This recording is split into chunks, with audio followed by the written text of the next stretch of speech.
मुळात हे विद्यार्थी आहेत 2 दिवस झाले आणि काल पण हॉस्पिटलाइज केलं होतं, तब्येत अत्यंत गंभीर होती, परंतु या सरकारला जाग येत नाही. काय मागण्या, शिल्लक मागण्या आहेत आमच्या, शैक्षणिक मागण्या आहेत. आपण जर मागलं तर सरकारने GR जो काढलेला आहे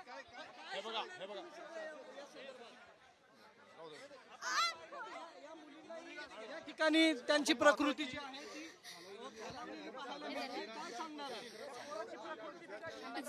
जर आमच्या विद्यार्थ्यांना काय होत आहे तर ह्याचा पूर्ण जबाबदार हे महाराष्ट्र शासन आहे, आदिवासी विकास विभाग आहे, CM आहेत. जर आज आमच्या विद्यार्थ्यांना काय होत आहे तर आम्ही आणखी हे आंदोलन पेटवू, आम्ही डायरेक्ट मुंबईवर हल्ला बोलू. हे माझं मी ठोस सामपणे सांगते की आम्ही तिथे येऊ, आम्ही माघार घेणार नाही. आमच्या मागण्या पूर्ण करा. आमच्या 12,500ची जी विशेष पदभरती आहे ती लवकरात लवकर करा, नाही तर आम्ही आता इथून पुढे थांबणार नाही. फक्त इगो त्यांचा आवडतोय, फक्त इगोच्या अहंकारामुळे, फक्त या सरकारच्या, महाराष्ट्र सरकारच्या अहंकारामुळे ही गोष्ट येते. विद्यार्थ्याचा जीव चाललाय, कोणाचे किडने खराब होत आहेत, ही वेळ फक्त अहंकारामुळे येते. देवेंद्र फडणवीस साहेबांना आमची विनंती आहे की साहेब, आमच्या मुलांच्या जीवाशी खेळू नका. तुम्ही संवेदनशील आहात तर तुम्ही या गोष्टीचा विचार केला पाहिजे, मुलांसाठी विचार केला पाहिजे, आदिवासी समाजाचा विचार केला पाहिजे. प्रत्येक अन्यायाचा GR, प्रत्येक गोष्ट अन्यायाची ही फक्त आदिवासी समाजावरतीच काय येते हा विचार तुम्ही केला पाहिजे साहेब. उपोषण मागे घेणार आहे का? नाही, उपोषण मागे येणार नाही. मागे घेणार नाही. मी स्वतः सांगते जर आमच्या मागण्या पूर्ण केल्या नाही मी स्वतः उपोषणाला बसते. तुम्ही आमच्या आता GR फसवाय, हे फसवाय तुम्ही. आता कुठेतरी मुवमेंट होते म्हणून तुम्ही 1 वर्षासाठी ही गोष्ट स्थगित करताय, परंतु बाकीच्या गोष्टी तसेच देताय. 12,500ची जी आमची मागणी आहे त्या मागणीला बगल देण्यासाठी महाराष्ट्रामध्ये हा गैरसमज पसरवला जातोय. मागच्या वेळेला पण हेच झालं होतं की ज्या वेळेला बैठकीला बोलवलं त्यावेळेला खोटी बातमी या सरकारने दिली, आंदोलन स्थगित झालं या प्रकारे. परंतु हे सगळं फसवा प्रकार हे सरकार करत आहे. परंतु आम्ही आता या ठिकाणी मागे हटल्याशिवाय राहणार नाही. जीव गेला तरी 72 पण मागे हटणार नाही. जीव गेला तरी 72 पण मागे हटणार नाही.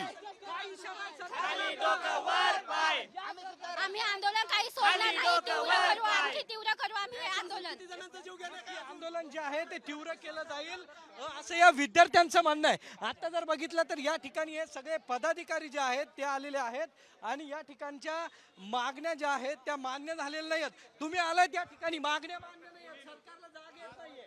सरकार या विद्यार्थ्यांच्या आंदोलनाकडं अतिशय निर्भयपणे बघतं आहे.